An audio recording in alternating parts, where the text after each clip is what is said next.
What did happen to the last 10? I ran away with my life, fast forward, never turn back again. It's kind of funny that the more we pass time, the more we need to set the rewind. And 19 was the year I had to leave you, but now I'm seeing all the signs. Yes.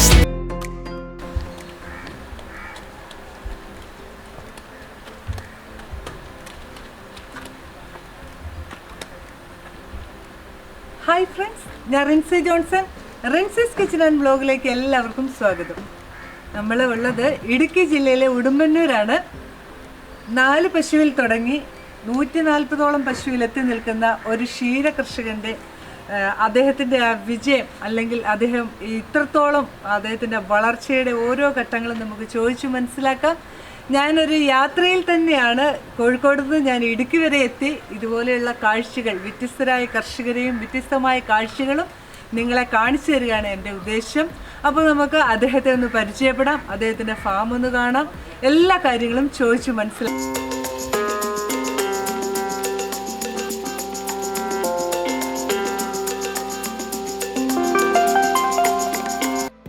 ചേട്ടൻ വരുന്നുണ്ട്, നമുക്ക് ചേട്ടനെ ഒന്ന് പരിചയപ്പെടാം അല്ലേ?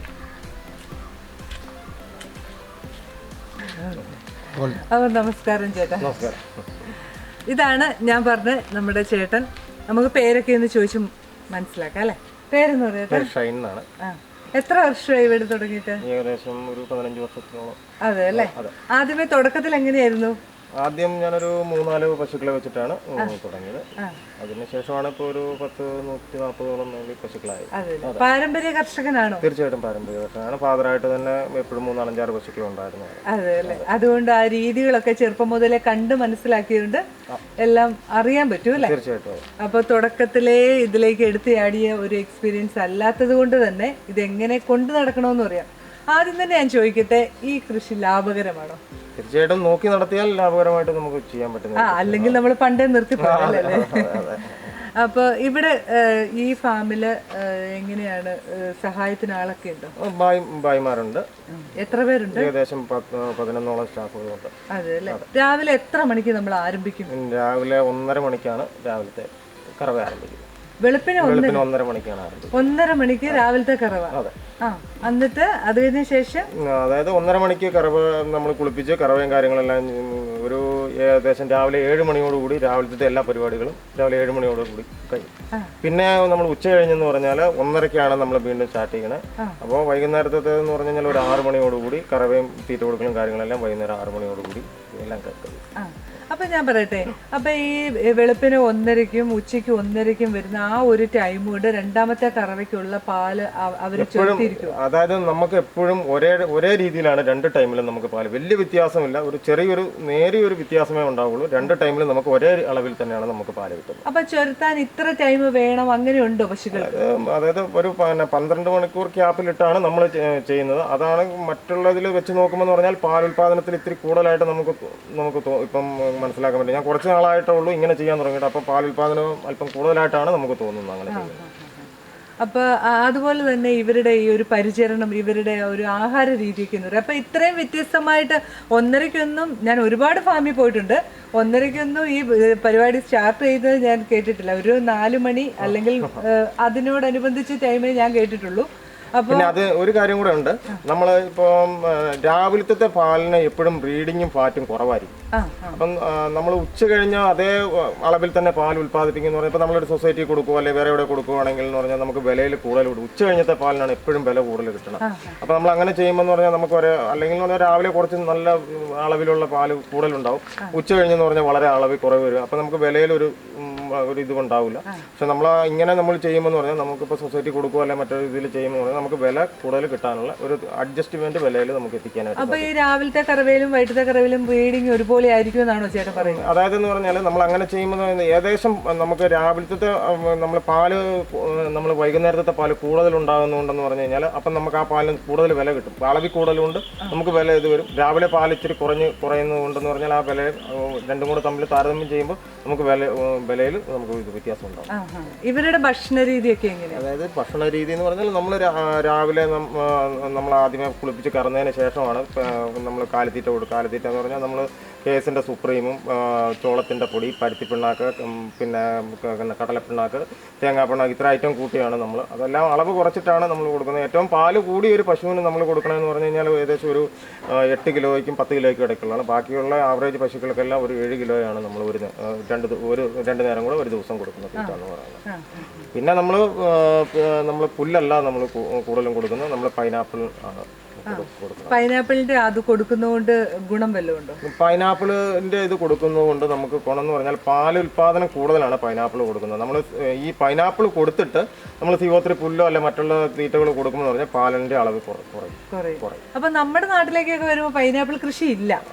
അപ്പൊ അങ്ങനെ വരുന്ന കർഷകർക്ക് അവർ ഈ പുല്ല് കൊടുക്കുന്നത് കൊണ്ട് അവർക്ക് എന്തെങ്കിലും മാറ്റി ചിന്തിക്കേണ്ട എന്തെങ്കിലും ചേട്ടന്റെ അഭിപ്രായത്തിലുണ്ട്? അതായത് പുല്ല് കൊടുക്കും, നമ്മൾ പരമ്പരാഗതമായിട്ടെന്ന് പറഞ്ഞാൽ CO3 പുല്ലാണ് നമ്മൾ എല്ലാവരും കൊടുത്തുകൊണ്ടിരിക്കുന്നത്. ഇതിപ്പോൾ തീറ്റ ചെലവ് കുറയ്ക്കുന്നതിന് വേണ്ടിയിട്ടാണ് നമ്മളിപ്പോൾ ഈ പൈനാപ്പിളിന്റെ ഇത് ചെയ്യുന്നത്. ഇപ്പം നമ്മുടെ ഇവിടെയുള്ള പ്രദേശങ്ങളിൽ മൊത്തം ആളുകളും തന്നെ ഈ പൈനാപ്പിളിന്റെ ഇതാണ് കൊടുക്കുന്നത്.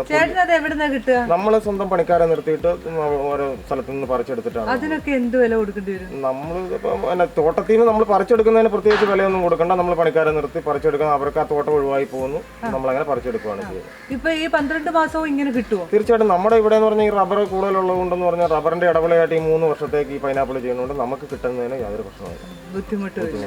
നമ്മൾ ഇവരുടെ ഭക്ഷണകാര്യം പറഞ്ഞു, ഇനി അവരുടെ കുളി എങ്ങനെയാ? അതായത് നമ്മൾ ഈ പശുക്കളെ മാക്സിമം കുളിപ്പിക്കാതിരിക്കുക എന്നുള്ളതാണ് നമുക്ക് ചെയ്യേണ്ടത്. മെയിനായിട്ട് പറയുകയാണെങ്കിൽ കുളിപ്പിക്കരുത് പശുക്കളെ. പക്ഷേ നമ്മളിങ്ങനെ ഈ ഫാമായിട്ട് ചെയ്യുമ്പോൾ എന്ന് പറഞ്ഞാൽ നമുക്ക് കുളിപ്പിക്കാതിരിക്കാൻ പറ്റത്തില്ല. പക്ഷെ നമ്മൾ മാക്സിമം കുളിപ്പിക്കാതിരിക്കാൻ വേണ്ടി ചെയ്യുന്നതെന്ന് പറഞ്ഞാൽ ചാണാനപ്പം ഇടുന്ന ചാണാനപ്പം വാരി മാറ്റിക്കൊണ്ടിരിക്കുകയാണ് ചെയ്യുന്നത്. അപ്പോൾ എന്ന് പറഞ്ഞാൽ നമ്മൾ മാക്സിമം കുളിപ്പീർ ഒഴിവാക്കുകയാണ് ചെയ്യുന്നത്. പിന്നെ നമ്മൾ കറക്കുന്ന സമയത്ത് 2 പ്രാവശ്യം നമ്മൾ അകിടും മറ്റുള്ള ചാണാനും അത്യാവശ്യം ഉണ്ടാകുന്നു, അത് മാത്രം കഴുകി കളഞ്ഞുകൊണ്ടാണ് നമ്മൾ ചെയ്യുന്നത്. അല്ലാതെ ഇവർക്ക് ചൂട് നമ്മൾ ഫാനും കാര്യങ്ങളും ഇട്ട് കൊടുക്കുകയാണ്. പിന്നെ മിസ്റ്റ് ഉണ്ട്, നമ്മൾ വേനൽക്കാലത്ത് മിസ്റ്റ് ഇടുന്നുണ്ട്, ഫാൻ ഇടുന്നുണ്ട്. അതാണ് നമ്മൾ ചെയ്യുന്നത്. ഒരിക്കലും പശുക്കളെ കുളിപ്പിക്കുമ്പോൾ അത് രോഗങ്ങൾ വരാനുള്ള സാധ്യത കൂടുതലാണ്. അതെ, ഇവർക്ക് വരുന്ന രോഗങ്ങൾ എന്തൊക്കെയാണ്? മെയിനായിട്ട് വരുന്നതെന്ന് പറഞ്ഞാൽ അകിട് വീക്കം, പനി, ഇതൊക്കെയാണ് മെയിനായിട്ട് വരുന്ന രോഗങ്ങൾ എന്ന് പറഞ്ഞാൽ. കുളമ്പ് രോഗങ്ങൾ എന്ന് പറഞ്ഞാൽ എല്ലാ 6 മാസം കൂടുമ്പോൾ നമ്മുടെ ഇവിടെ കൃത്യമായിട്ട് തന്നെ ഇഞ്ചക്ഷൻ വാക്സിനേഷൻ ചെയ്യുന്നതുകൊണ്ട് നമുക്ക് അങ്ങനെ ഒരു പ്രശ്നം ഇന്നവരെ വന്നിട്ടില്ല. ഇവർക്ക് പ്രസവ ശുശ്രൂഷ അങ്ങനെ വല്ലതും ഉണ്ടോ? അതായത് നമ്മളിപ്പോൾ 7 മാസം പൂർത്തിയാകുന്ന പശുക്കളെല്ലാം തന്നെ അപ്പം തന്നെ കറവയും കാര്യങ്ങളെല്ലാം വിട്ടിട്ട് നമ്മൾ കാമ്പിൽ മരുന്നും കാര്യങ്ങളൊക്കെ കയറ്റി അതിനെ അതുപോലെ ശുശ്രൂഷ കൊണ്ടാണ് നമുക്ക് അടുത്ത പ്രസവത്തിന് അതിൻ്റെതായ രീതിയിലുള്ള പാലും കാര്യങ്ങളും നമുക്ക് കിട്ടും. ഇവർക്ക് ഇഞ്ചക്ഷൻ എടുത്താണോ ചേനയൊക്കെ പിടിപ്പിക്കുന്നത്? അതെ, അത് നമ്മുടെ ഡോക്ടർ വന്ന് ചെയ്യില്ല.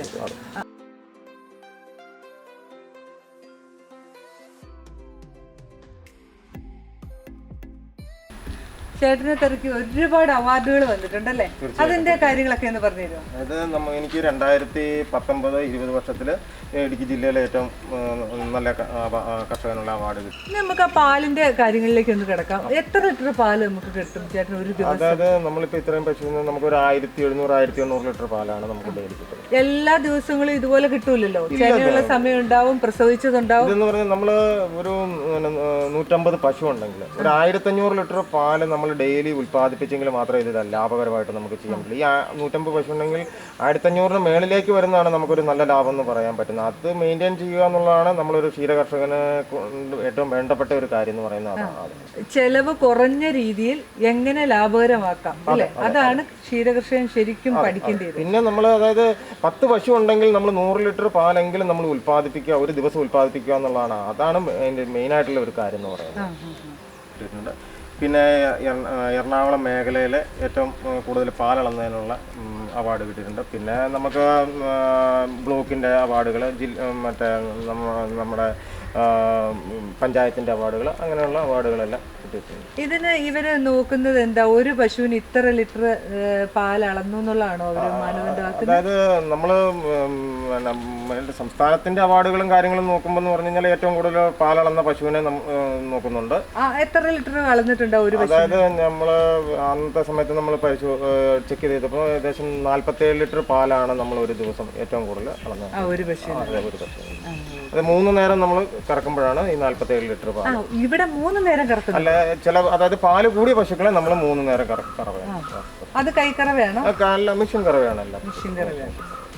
3 നേരം. അപ്പൊ ഈ 2 നേരം സൊസൈറ്റിയിൽ വന്ന് എടുത്തു കഴിഞ്ഞാൽ പിന്നെ ഈ 3ാമത്തെ പാൽ തന്നെ എടുക്കും? അതായത് നമ്മൾ ആ പാല് നമ്മൾ സൂക്ഷിച്ചു വെച്ചിട്ട് നമ്മൾ വൈകുന്നേരത്തെ ഇതിൽ കൊടുത്താൽ മതി. ഞാനൊരു കാര്യം ചോദിക്കട്ടെ, ഇത്രയും ഈ ഒരു ഘട്ടത്തിൽ ഇങ്ങനെ നിൽക്കുവാണ്.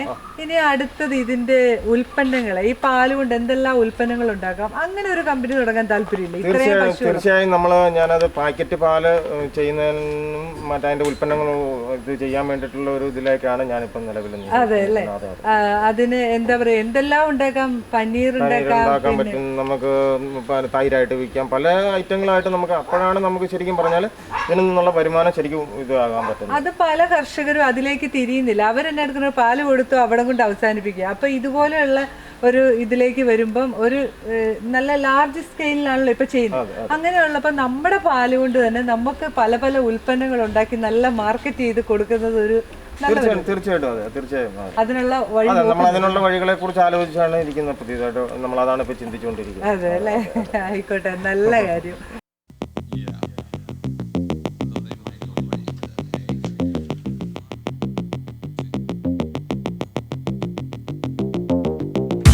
എത്ര പേരെ കറക്കുന്നുണ്ട്? ഏകദേശം 110ഓളം പശുക്കളെയാണ് നമ്മൾ. അതെ അല്ലേ? അപ്പൊ ഒരു ദിവസം എത്ര ലിറ്റർ പാല്? 110 പശു 1700-1800 ലിറ്റർ പാല് കിട്ടും. ചേട്ടൻ ഇതിന്റെ കണക്കൊക്കെ സൂക്ഷിക്കുന്നുണ്ട്? തീർച്ചയായും കണക്കുകൾ, ഇത്രയും വർഷങ്ങളായിട്ടുള്ള കണക്കുകളെല്ലാം സൂക്ഷിക്കും? തീർച്ചയായിട്ടും കണക്കുകൾ സൂക്ഷിച്ചാണ് നമ്മൾ ഇത് ചെയ്യുന്നത്. എല്ലാം ഒരു ആ കാൽക്കുലേഷനിലല്ലേ മുന്നോട്ട് പോകാൻ പറ്റുള്ളൂ അല്ലേ? ഓക്കെ. ആദ്യം നമ്മളൊരു 3-4 പശുവിൽ തുടങ്ങി നോക്കും. പിന്നെ എത്ര നാൾ കൊണ്ടാ ചേട്ടൻ ഘട്ടം ഘട്ടമായിട്ട് ഇതിനെ എങ്ങനെയാക്കി വിപുലീകരിച്ചു? അതായത് ഞാനിപ്പോ ഒരു 2 വർഷമായിട്ടാണ് ഏകദേശം ഈ ഇത്രയും പശുക്കൾ, ഒരു 100 മേലെ പശുക്കളിൽ എത്തിയത്. അതിന് നമ്മൾ 100-ൽ താഴെയുള്ള ഒരു 10-60 പശുക്കളെ വെച്ചായിരുന്നു ചെയ്തു. 2 വർഷമായിട്ടേ ഉള്ളൂ. ഏകദേശം 2 വർഷത്തിൽ ആ ഒരു ഇതിലാണ് നമുക്ക് ഇത്രയും 100 മേലെ പശുക്കളാകാൻ സാധിച്ചത്. നമ്മൾ ഇങ്ങനെ കൊണ്ടുവന്ന് കഴിയുമ്പോൾ ഉണ്ടല്ലോ, ഇവര് നമ്മളോട് മെരുങ്ങുവോ അല്ലെ കുത്തുന്നതോ അങ്ങനെയൊക്കെ ഉണ്ടോ? അങ്ങനെ നമ്മൾ ഹൈബ്രിഡ് പശുക്കളെ സംബന്ധിക്കുമ്പോൾ അത്രയും തന്നെ പ്രശ്നങ്ങളൊന്നും അവർക്കില്ല. വലിയ ശാന്തരാണ് അവരല്ലേ? പിന്നെ ഇവരെ നമ്മൾ പുറത്തിറക്കി വിട്ട് ഇതാക്കാറുണ്ട്? തീർച്ചയായും നമ്മൾ പുറത്തിറക്കി വിടാറുണ്ട്. മേയാറുണ്ട്? മേയെന്ന് പറഞ്ഞാൽ എല്ലാ സമയത്തും അല്ല, നമ്മൾ ഏകദേശം ചില സമയങ്ങളിൽ നമ്മൾ അങ്ങനെ ഉണ്ടോ? കയ്യും കാലും ഒക്കെ ആടണോ? തീർച്ചയായിട്ടും നമ്മൾ ഈ മാറ്റകൾ തന്നെ നിൽക്കുമ്പോൾ രോഗങ്ങളും കാര്യങ്ങളൊക്കെ വരാനുള്ള സാധ്യത കൂടുതലാണ്. ചേട്ടന് ഇവിടെ വേറെ കൃഷികൾ എന്തൊക്കെയുള്ള? എല്ലാവിധ കൃഷികളും നമുക്ക് ഉണ്ട്. അപ്പൊ അതുകൊണ്ടാണ് സമയം തീരെ ഇല്ലാത്തത്.